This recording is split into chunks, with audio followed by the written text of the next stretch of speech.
नमस्कार दोस्तों, मेरा नाम सीरत है और मैं आपको कहानी गलतफहमी का दूसरा भाग सुनाऊंगी, जिसका नाम है वृंदा की डायरी, जिसके लेखक हैं रोहित वर्मा रिंपू। लेकिन अगर आपने कहानी के पहले भाग को नहीं सुना, तो मेरी सलाह है कि पहले आप कहानी के पहले भाग को सुने, ताकि आपको कहानी के बारे में पता चल सके। कहानी के इस पहले भाग का लिंक वीडियो के डिस्क्रिप्शन में दे रखा है। अब ज्यादा देर ना करते हुए कहानी के दूसरे भाग को शुरू करते हैं। कहानी गलतफहमी, भाग दूसरा, नाम वृंदा की डायरी। हम लोग बातें करने में मग्न थे कि तभी पंडित जी वहां आ गए। पंडित जी के आते ही हमने वृंदा की अंतिम रस्म क्रिया की कार्यवाही शुरू कर दी। पंडित जी अपनी पूजा पाठ कर रहे थे, लेकिन मैं चाहकर भी वहां पर ध्यान नहीं दे पा रही थी। मैं वृंदा के कमरे की आसपास देखे जा रही थी और उसकी यादों में खोई हुई थी। हमने बचपन में बहुत समय इकट्ठा बिताया था, लेकिन आज यह दिन देखना नसीब होगा, इसके बारे में मैंने कभी सोचा ही नहीं था। वृंदा के कमरे को देखते हुए मेरी नज़र अचानक वहां रखी एक डायरी पर पड़ी। मैं धीरे से उठी और उस डायरी को उठाकर देखने लगी। उस डायरी में वृंदा ने अपने जीवन के बारे में लिखा था। मैंने तुरंत से उस डायरी को वहां बैठे सभी लोगों से नजरें चुराकर अपने पर्स में रख लिया। कुछ समय बाद पंडित जी की कार्रवाई समाप्त हो गई और हम सभी अपने अपने घर की ओर रवाना हो गए। घर पहुंचते ही मैं बिना देर किए उस डायरी को देखने लग गई। वह एक खूबसूरत गुलाबी रंग की डायरी थी, जिसके ऊपर सुंदर फूलों की चित्रकारी की हुई थी। इस डायरी की हालत देखकर ऐसा लगता था कि जैसे वृंदा ने कुछ ही दिन पहले इसे लिखा हो। इसे देखकर मुझे अपनी आत्मकथा याद आ गई, जिसको मैंने अपने पश्चाताप करने के लिए लिखा था। हो सकता है कि वृंदा ने यह डायरी भी इसी मकसद से लिखी हो। मैंने उस डायरी को पढ़ना शुरू किया। वृंदा की डायरी। आज फिर से वह लड़का वहीं पर खड़ा था और वह रोजाना की तरह मेरी ओर ही देख रहा था। मैं जब भी सुबह कॉलेज के लिए जाती है तो रास्ते में एक चाय की दुकान पर वह लड़का खड़ा होता था, और जब मैं वहां से गुजरती तो वह मेरी तरफ एकटक देखता रहता था। यह सिलसिला कई वर्षों से चल रहा था। एक दिन की बात है, जब मैं कॉलेज की ओर जा रही थी, तो ठीक उसी जगह जहां वो लड़का खड़ा होता था, उस जगह पहुंचकर उस ओर देखने लग गई। आज वह वहां पर नहीं था। ऐसा कैसे हो सकता है? हर रोज तो वह वहां होता था। आज क्या हो गया उसे? कहीं वह बीमार तो नहीं हो गया? ऐसे कई प्रकार के सवाल मेरे मन में एकदम से आने लगे। मैं यह सोच रही थी कि वह अचानक से मेरे सामने आकर खड़ा हो गया। उसकी इस हरकत से मैं कुछ डर गई और चुपचाप वहां दम साधे वहीं खड़ी हो गई। क्या हुआ, किसे ढूंढ रही हो? उसने कहा। लेकिन मैंने उसे कोई जवाब नहीं दिया और चुपचाप सिर झुकाए खड़ी रही। मैं पूरी तरह से डर गई थी, क्योंकि इस प्रकार से किसी ने लड़के ने मेरा रास्ता रोका हो, यह मेरे साथ पहली बार हुआ था। मैं तुरंत से उसे नज़रअंदाज करते हुए वहां से कॉलेज की ओर चली गई। अगले दिन से फिर से वही सिलसिला शुरू हो गया, यानी वह लड़का फिर से मुझे उसी जगह पर दिखने लगा। मुझे समझ में नहीं आ रहा था कि आखिरकार यह लड़का चाहता क्या है, क्योंकि अगर वह मुझसे एक तरफा प्यार करता है तो उसे अब तक यह बात मुझसे कह देनी चाहिए थी। लेकिन वह ऐसा नहीं कर रहा था, बस मेरी ओर देखता था। एक दिन मैंने अपनी दोस्त सुरभि से इस बारे में बात की। सारी बात सुन और समझकर उसने मुझसे कहा, देखो वृंदा, अगर तो वह लड़का तुमसे कोई बदतमीजी करता है या छेड़खानी करता है तो हम इस पर कोई कार्यवाही कर सकते हैं, लेकिन अगर वह सिर्फ तुम्हारी ओर देखता है और तुमसे कोई बात नहीं करता तो हम इस पर कोई कार्यवाही नहीं कर सकते। सुरभि, तुम मेरी बात को समझ नहीं रही हो, इसमें मेरी बदनामी हो रही है। बदनामी? कैसी बदनामी? हमारे सारे कॉलेज को इस बारे में पता है कि वह लड़का मुझसे एक तरफा प्यार करता है और हर रोज सुबह उस चाय की दुकान पर मुझे देखने के लिए मेरा इंतजार करता है, लेकिन मुझसे कुछ कहता नहीं। इसमें मेरी बदनामी नहीं तो और क्या है? अगर मेरे घर वालों को पता चले तो तुम सोच भी नहीं सकती कि मेरा हश्र क्या होगा। मेरा बड़ा भाई तो मुझे जान से ही मार देगा। बात तो बहुत गंभीर है, एक काम करते हैं। कल मैं भी तुम्हारे साथ कॉलेज जाऊंगी और अगर वह रास्ते में दिखा तो उससे बात करूंगी। उसे तुम्हारी इस समस्या के बारे में बात करूंगी।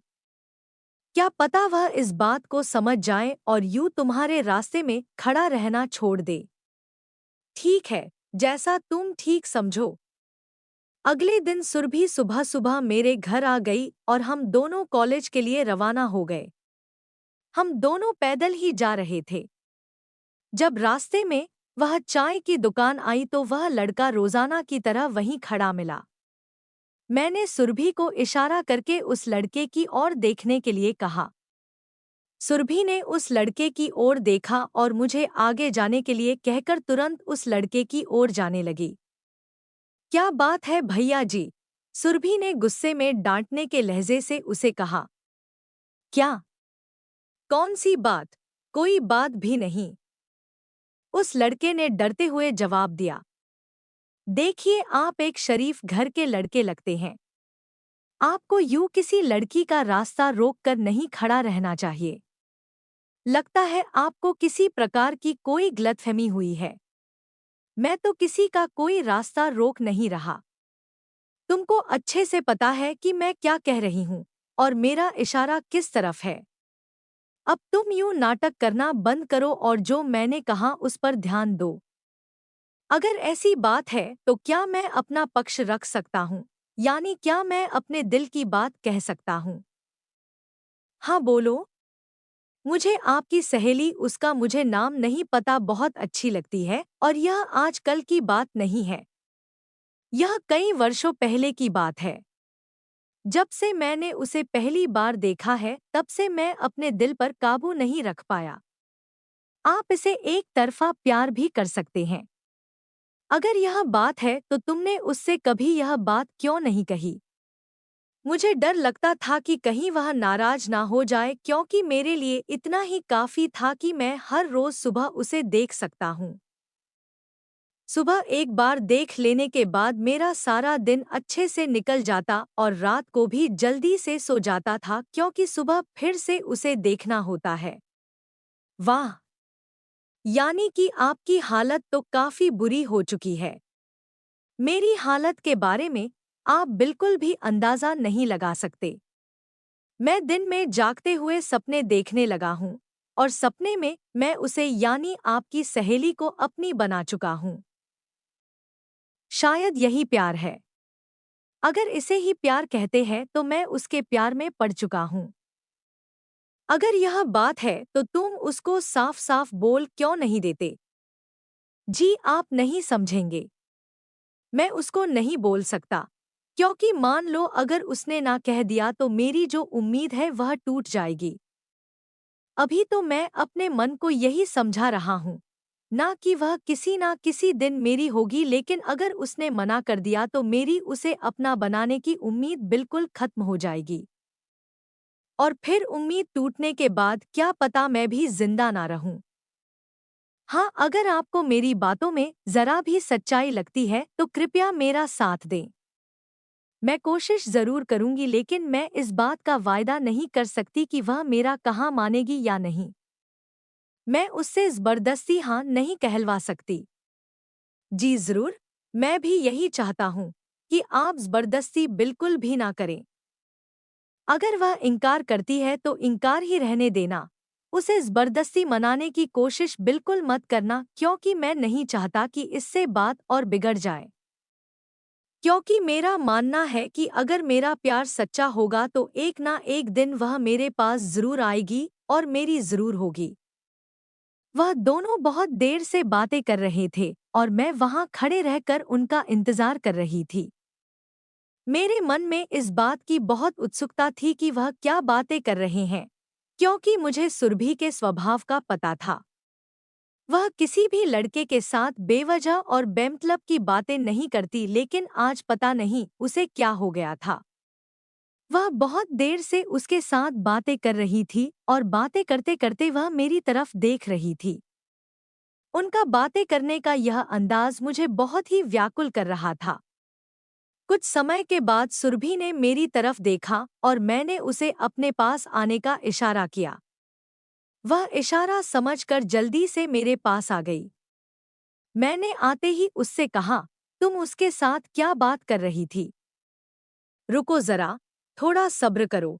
भाई, मुझे सांस तो लेने दो। चलो आगे चलो, मैं तुम्हें जाते जाते सब बताती हूँ।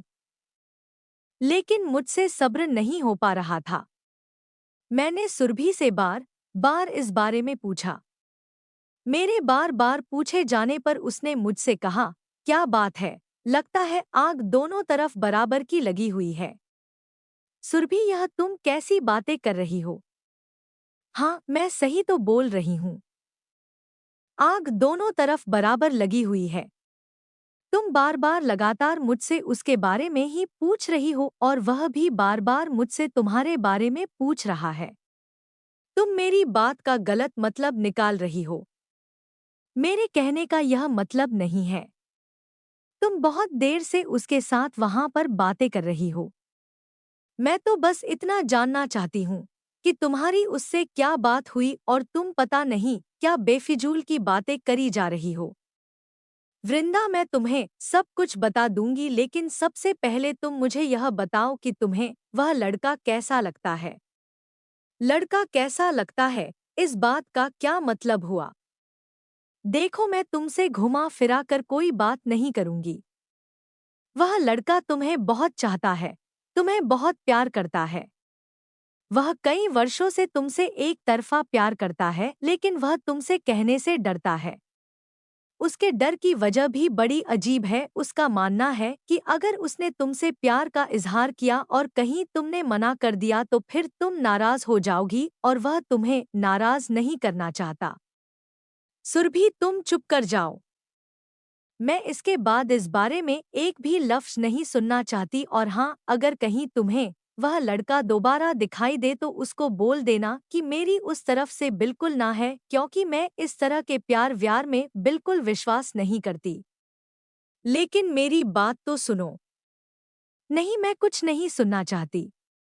इसके बाद मैंने सुरभि का साथ छोड़ दिया और अकेली ही कॉलेज की ओर जाने लग गई। कॉलेज में छुट्टी के बाद मैंने घर में कोई बहाना लगाया और 3-4 दिन तक कॉलेज नहीं गई। मेरा किसी भी बात पर मन नहीं लग रहा था। मैं गुस्से और आश्चर्य की मिलीजुली प्रतिक्रिया व्यक्त कर रही थी। मैं प्यार व्यार जैसी बातों में विश्वास नहीं करती थी, क्योंकि मेरा मानना था कि सच्चे प्यार जैसी बातें एक धोखा है, या सीधा कहें तो यह किसी लड़की का जिस्म पाने का रास्ता है। मैं उसकी बातों में नहीं आना चाहती थी, लेकिन पता नहीं मेरे मन को क्या हो चुका था। दिल के किसी कोने में उस लड़के का चेहरा, उसकी यादें मुझे तंग कर रही थी। मैं चाहकर भी उसकी यादों से पीछा नहीं छुड़वा पा रही थी। जैसे किसी ने कोई जादू टोना किया हो, ठीक वैसा ही मुझे महसूस हो रहा था। दिन हो या रात, मुझे रह रह कर उसी लड़के की बातें याद आ रही थी। यह वह समय था जब मेरा मन दो भागों में बंट गया था। एक मन कहता कि वह लड़का अच्छा है और तुम्हें उसके प्यार को स्वीकार कर लेना चाहिए, क्योंकि कोई भी लड़का इतने सालों से सिर्फ देखने भर के लिए तुम्हारा इंतजार नहीं कर सकता। लेकिन इसके साथ ही दूसरा मन यह कहता कि हो सकता है, जैसे आजकल का दौर चल रहा है, यह लड़का भी उसी दौर का हिस्सा हो, यानी उसकी मंजिल मेरा प्यार पाना नहीं, बल्कि मेरा जिस्म पाना हो।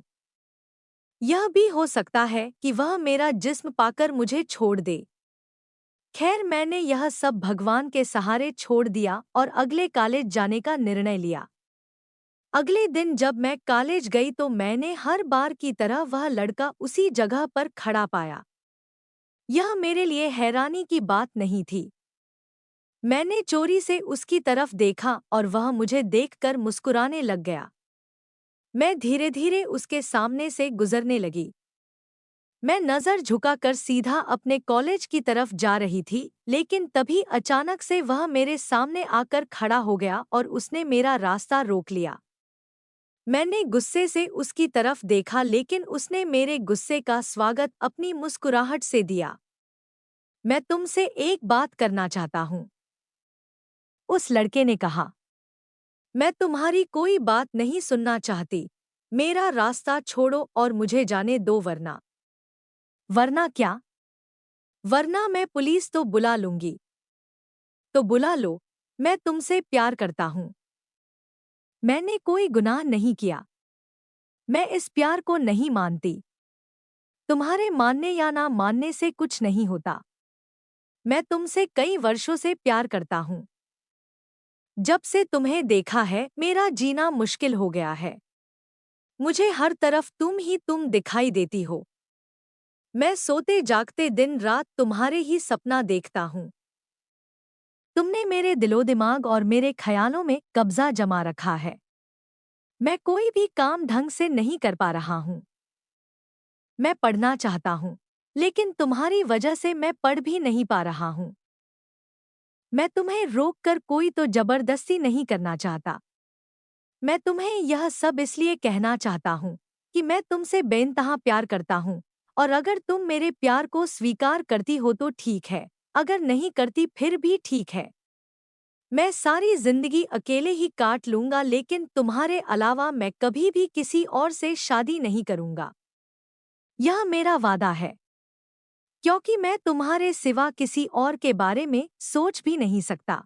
मेरा प्यार सच्चा है और मैं इसे साबित करने के लिए कोई भी परीक्षा देने के लिए तैयार हूँ। आज मैंने अपने दिल की बात तुमसे कह दी है। इसके बाद मैं तुम्हें कुछ नहीं कहूँगा। ना तुम्हारा रास्ता रोक कर खड़ा रहूंगा और ना ही तुम्हारे रास्ते में कभी कभी आऊंगा। मैं बस तुम्हें रोज सुबह ऐसे ही देखा करूंगा। तुम मुझे देखने के लिए रोक नहीं सकती, क्योंकि तुम्हारा यह प्यार भरा चेहरा मेरी आत्मा के लिए एक खुराक का काम करता है। वह मुझसे बात करता रहा और मैं दम साधे उसकी सारी बातें सुनती जा रही थी। मैंने उसकी किसी भी बात का जवाब नहीं दिया, और जब मुझे लगा कि उसकी बातें खत्म हो गई है तो मैं एक तरफ से अपने कॉलेज की ओर चल पड़ी। कॉलेज जाते समय रास्ते में मुझे उसकी बातें बार बार मेरे दिमाग में आ रही थी। उसकी बातों ने मेरे दिलो दिमाग पर अजीब सा जादू कर दिया था। मेरा मन पढ़ाई में नहीं लग रहा था। कॉलेज में छुट्टी के बाद मैं सीधा घर वापस आ गई और आकर अपने कमरे में लेट गई। मेरे ना चाहते हुए भी उसका ख्याल मेरे मन में बार बार आने लगा था। मैं बार बार अपना मन कहीं और लगाना चाह रही थी, लेकिन मैं ऐसा नहीं कर पा रही थी। ऐसा प्रतीत हो रहा था कि जैसे उसने मेरे दिलो दिमाग पर पूरी तरह से कब्जा जमा रखा है। मुझे ऐसा लग रहा था कि मैं पागल हो चुकी हूँ। इस समय मुझे किसी की सहायता की जरूरत थी। मैंने ना चाहते हुए भी सुरभि को फोन लगाया और उसे अपने घर में आने के लिए कहा। उसका घर मेरे घर के साथ ही था, तो वह जल्दी से बिना समय गंवाए मेरे घर में आ गई। क्या बात है? इतनी जल्दी में क्यों बुलाया? सुरभि ने आते ही कहा। वह लड़का जो रोज मेरी ओर देखता था, आज उसने मेरा रास्ता रोक लिया। रास्ता रोक लिया? फिर आगे क्या हुआ? सुरभि ने उत्सुकतावश पूछा। फिर क्या? फिर वही प्यार व्यार के नाटक की बातें कि मैं तुमसे प्यार करता हूँ, तुम्हारे बिना रह नहीं सकता, अगर तुम ना मिली तो मैं किसी और से शादी नहीं करूँगा, वगैरह वगैरह। पता नहीं क्या क्या बोली जा रहा था। फिर तुमने क्या कहा? मैंने उसकी बात का कोई भी जवाब नहीं दिया। क्या मतलब, कोई जवाब नहीं दिया? हाँ, मैंने उसकी बात का कोई भी जवाब नहीं दिया। पहले तो मैं उसकी सारी बात सुनती रही, फिर उसके बाद मैं उसकी बातों को नज़रअंदाज करके कॉलेज में चली गई। बस यही बताने के लिए तुमने यह मुझे बुलाया था। यह बात तो तुम मुझे कल कॉलेज जाते समय भी बता सकती थी। मेरे ख्याल में बात कुछ और है। कहीं तुम भी तो नहीं उसके प्यार में पड़ गई? तुम गलत समझ रही हो। लेकिन तुम तो समझ ही नहीं रही हो। तुम्हारा कहने का क्या मतलब है? यही कि तुम्हें एक बार उस लड़के की बात पर गौर करना चाहिए। मैंने भी उससे बात की है। मुझे इसमें कोई गलत नहीं लग रहा। वह तुमसे बिल्कुल सच्चा प्यार करता है, क्योंकि अगर मैं तुमसे प्यार नहीं करता तो वह इतने सालों तक तुम्हें रोज देखने नहीं आता। उसका किसी लड़की को जाल में फंसाने का तरीका भी तो हो सकता है। वृंदा, तुम अपनी जगह पर बिल्कुल सही हो और तुम्हारी जगह अगर मैं होती तो मैं भी यही सोचती। लेकिन हर कोई लड़का एक जैसा नहीं होता। मुझे तो उस लड़के में सच्चाई लग रही है। तुम्हें उसके प्यार को एक मौका जरूर देना चाहिए, क्योंकि आज के जमाने में सच्चा प्यार करने वाले नहीं मिलते और जिनको मिलते हैं वह किस्मत वाले होते हैं। आगे तुम्हारी मर्जी। यह कहकर सुरभि वहां से चली गई और उसके जाने के बाद मैं सोच में पड़ गई। आगे 2 दिन कॉलेज बंद था, जिस वजह से मैं कॉलेज नहीं जा पाई। 2 दिन के बाद जब सुबह कॉलेज गई तो मुझे रास्ते में लड़का कहीं नहीं दिखा। मेरी नजरें उसे ढूंढ रही थी लेकिन वह कहीं नहीं मिल रहा था। यह सिलसिला कई दिनों तक चलता रहा। मुझे बेचैनी सी होने लगी, क्योंकि मुझे उस लड़के का कोई अतापता नहीं मालूम था। फिर एक दिन आखिरकार वह लड़का मुझे मिल ही गया। हुआ यूं कि मैं अपने कॉलेज में जा रही थी तो मेरी नजरें उस चाय की दुकान पर उसे ढूंढ रही थी। मैं थोड़ी देर रुक गई और वहां खड़े खड़े आसपास देखने लग गई। वह कहीं नहीं था, लेकिन पता नहीं फिर कहां से अचानक से वह मेरे सामने आकर खड़ा हो गया और उसने मुझसे कहा, क्या हुआ? किसको ढूंढ रही हो? किसी को भी नहीं, मैंने डरते डरते कहा। किसी को तो ढूंढ ही रही हो, वरना यूं खड़ी होकर इधर उधर नहीं देखती। जी किसी को भी नहीं। तुम झूठ बोल रही हो, लेकिन तुम्हारी आंखें कभी झूठ नहीं बोल सकती। मैंने कहा था कि अगर मेरा प्यार सच्चा है तो तुम मेरे पास जरूर आओगी। तुम मेरे प्यार को जरूर स्वीकार करोगी। तभी मैं वहां से जाने लगी और उसने मुझे पीछे से आवाज लगाई, तो फिर क्या मैं तुम्हारी हाँ समझ लूं? मैंने कुछ नहीं कहा और नजरें झुकाकर और मुस्कुराकर वहां से चली गई। मेरी मुस्कुराहट ने उसके प्यार को स्वीकृति दे दी थी। उस दिन के बाद वह हर रोज की तरह उसी चाय की दुकान पर मेरा इंतजार करता और जब मैं उसकी ओर देखती तो वह मुस्कुराते हुए मेरी ओर देखता। इसके जवाब में मैं भी नजरें झुकाकर मुस्कुरा देती। यह सिलसिला कई दिनों तक चलता रहा। उसके बाद हम दोनों फोन पर बातें करने लग गए थे। मुझे याद है जब उससे पहली बार फोन पर बात हुई थी। उस समय मेरे पास कोई मोबाइल फोन नहीं था। मेरी सहेली सुरभि के पास अपना खुद का मोबाइल फोन था। एक दिन मैं उसके घर पर गई हुई थी। हम दोनों छत पर बातें कर रहे थे। बता फिर, क्या हालचाल है तुम्हारे उस चाय वाले लड़के का? सुरभि ने मुझे छेड़ते हुए कहा। ठीक है, और तुम्हारी जानकारी के लिए बता दूं कि वो चाय वाला नहीं है। तो कौन है वो? उसका नाम क्या है? उसका नाम तो नहीं पता। क्या बात कर रही हो? तुम्हें उसका नाम नहीं पता? हाँ, नहीं पता। क्यों? बहुत हैरानी की बात है। क्यों का क्या मतलब? नहीं पता तो नहीं पता। इसमें हैरानी वाली क्या बात है? अरे तुम मेरी बात नहीं समझ रही। जिसके साथ तुम प्यार करती हो और तुमसे प्यार के लिए मरा जा रहा है, तुम्हें उसके बारे में कुछ भी पता? गलत बात है। क्या गलत बात है? वृंदा, तुम मेरी बात को समझ नहीं पा रही। केवल प्यार के सहारे सारी जिंदगी नहीं जी जा सकती। जिंदगी जीने के लिए पैसा, जमीन, जायदाद वगैरह भी मायने रखती है। आगे कोई भी कदम उठाने से पहले तुम्हें इस बात का भी ध्यान रखना होगा कि क्या वह तुम्हारे पालन पोषण करने के लायक भी है या नहीं। क्या तुम उसके साथ सही से जीवनयापन कर सकती हो या नहीं? तुम मेरी बात समझ रही हो ना जो मैं कह रही हूँ? सुरभि की बात सुनकर मैं एकदम खामोश और उदास हो गई। मेरी उदास चेहरा देखकर उसने मुझसे कहा, तुम इस बात की जरा भी चिंता ना करो, मैंने यह काम तुम्हारे लिए पहले ही कर दिया है। तुम्हारे कहने का क्या मतलब है? यानी मैंने उस लड़के के बारे में सारी जानकारी हासिल कर ली है। वह लड़का तुम्हारे लिए बिल्कुल ठीक है। उसका नाम शिवा है। उसकी दो बड़ी बहनें हैं, जिनमें से सबसे बड़ी बहन की शादी हो चुकी है और वह हमारे शहर के एक बहुत बड़े व्यवसायी का बेटा है। उसके पिता का व्यवसाय बहुत फैला हुआ है। वह अपने पिता के साथ उनके व्यवसाय में साथ देता है। बाकी की जानकारी मुझे नहीं पता। हाँ, उसने मुझे अपना मोबाइल नंबर दिया है और कहा था कि अगर हो सके तो वृंदा से उसकी बात करवा देना। तुम बात करना चाहोगी? ठीक है, करवाओ बात। इसके बाद सुरभि ने तुरंत से शिवा को फोन लगा दिया। हेलो, क्या मेरी बात शिवा से हो सकती है? जी हाँ, मैं शिवा बात कर रहा हूँ।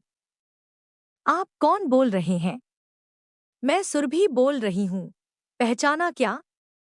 हाँ, पहचान लिया। और सुनाओ, क्या हाल है और आपकी उस नकचड़ी सहेली का क्या हाल है? वह भी ठीक है, मेरे पास ही खड़ी है। तुमसे बात करना चाहती है, लेकिन लगता है तुम्हारी बात होने से पहले ही लड़ाई हो जाएगी। क्यों, लड़ाई किस बात की?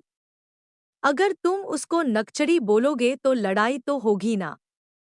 मुझे माफ कर दो, मेरे कहने का यह मतलब नहीं था। मैंने तो मजाक में ही कहा था। अब यह माफी तुम खुद उस नकचड़ी से ही मांग लो। यह लो, बात करो। इसके बाद सुरभि ने फोन मुझे पकड़ा दिया। हेलो, मैंने कहा। हेलो, वृंदा जी, मुझे माफ कर देना। मेरे कहने का यह मतलब बिल्कुल भी नहीं था। वह तो अचानक से मेरे मुंह से निकल गया। कृपया मुझे माफ कर देना, शिवा ने डरते हुए कहा। कोई बात नहीं, आपने तो सच्चाई कही है। जी, मेरे कहने का यह मतलब नहीं था। मैंने तो मजाक में कहा था। कोई बात नहीं, छोड़ो इस बात को और कोई और बात करो। बातें तो मुझे आपसे बहुत करनी है, लेकिन मैं फोन बात नहीं करना चाहता। अगर तुम्हें कोई ऐतराज ना हो तो क्या हम कहीं मिल सकते हैं? मिल सकते हैं? हाँ, कहीं किसी रेस्टोरेंट में बैठते हैं, फिर बातें करते हैं। मुझे तुमसे ढेर सारी बातें करनी है। मैं तुमको थोड़ी देर के बाद बताती हूँ। ठीक है, मैं तुम्हारा इंतजार करूंगा। उसके बाद मैंने फोन बंद कर दिया और सुरभि की तरफ देखने लग गई। क्या कहा उसने? सुरभि ने पूछा। उसने तो कुछ नहीं कहा। वह तो डर ही इतना ज्यादा गया था कि डर के मारे उसकी बोलती बंद हो गई थी। यह भी ठीक है। उसने मिलने के लिए बुलाया है। वाह, कब? कहाँ? इस बारे में अभी कुछ तय नहीं हुआ। क्या मतलब तय नहीं हुआ? लेकिन मैं नहीं जाना चाहती। मुझे डर लग रहा है। कभी बोलती हो तय नहीं हुआ है तो कभी बोलती हो डर लग रहा है। आखिर तुम कहना क्या चाहती हो? मुझे नहीं पता। मेरी समझ में कुछ नहीं आ रहा। वृंदा, मेरी बात गौर से सुनो। तुम बिना किसी वजह से बेमतलब डर रही हो। माना कि ऐसे समय में तुम्हारा डरना जायज है और तुम्हारी जगह अगर मैं होती तो मैं भी डर जाती, लेकिन तुम्हें धैर्य से काम लेना पड़ेगा। तो फिर तुम ही बताओ कि मैं क्या करूं? उसने तुम्हें मिलने के लिए बुलाया है ना, तो एक बार उससे मिल लो, क्योंकि मुलाकात करने से तुम उसे बेहतर जान पाओगी। हम दोनों काफी देर तक इस विषय पर बातें करते रहे और अंत में यह तय हुआ कि मैं एक बार शिवा से मुलाकात करूंगी। मुलाकात के दौरान मैं उसके स्वभाव और उसके चरित्र के बारे में जानकारी हासिल करूंगी। फिर उसके बाद मैं आगे का फैसला करूंगी। इसके बाद सुरभि ने शिवा को फोन करके उससे मुलाकात करने के बारे में जानकारी दे दी। आगे की कहानी जानने को लिए बने रहिए हमारे साथ। और साथ ही अगर आप हमारे चैनल को सब्सक्राइब करके घंटीन वाले बटन को दबा दें, ताकि कहानी का अगला भाग पब्लिश होते ही इसकी नोटिफिकेशन सबसे पहले आपको मिल सके। कहानी के प्रति आपके सुझाव हमारे लिए बहुमूल्य हैं। कृपया कमेंट करके हमें अपने सुझाव जरूर दें। धन्यवाद। मेरा नाम है सीरत और मिलते हैं कहानी के अगले भाग में। तब तक के लिए आप मुझे इजाजत दें। धन्यवाद एक बार फिर से।